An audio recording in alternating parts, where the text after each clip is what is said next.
यावेळेस पंतप्रधान नरेंद्र मोदी हे आता मुंबईमध्ये दाखल झालेले आहेत।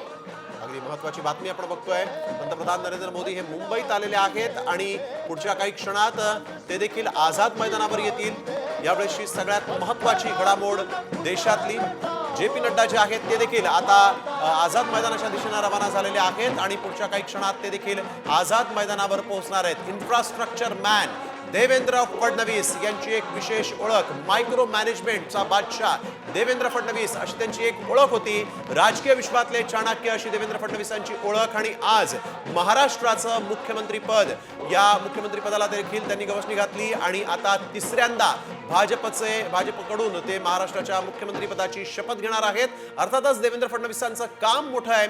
अटल सेतू असेल, समृद्धी महामार्ग असेल, जलयुक्त शिवार योजना असेल, या सगळ्या योजनांना बळकटीकरण करणं, त्या अंमलात आणणं, या सगळ्यावर देवेंद्र फडणवीसांचं विशेष लक्ष असायचं आणि आपण बघतोय कला क्रीडा विश्वातले देखील अनेक दिग्गज या शपथविधी सोहळ्यासाठी आलेले आहेत। माधुरी दीक्षित, लाखो दिलों की धडकन म्हटलं जाणाऱ्या माधुरी दीक्षितनं देखील इथं आता महत्त्वाचं म्हणजे संपूर्ण कुटुंबासोबत या ठिकाणी अंबानी सुद्धा दाखल झालेले आहेत। अंबानी या ठिकाणी आपल्या संपूर्ण कुटुंबासोबत, अनंत अंबानी सुद्धा उपस्थित आहेत, ईशा अंबानी सुद्धा या ठिकाणी उपस्थित असल्याचं आपण या दृश्यांमध्ये बघतोय।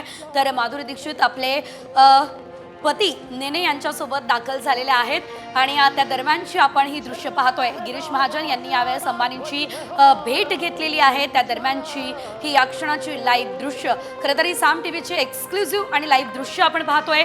थेट आझाद मैदानातून आपण या संपूर्ण शपथविधीचं महाकव्हरेज बघतोय।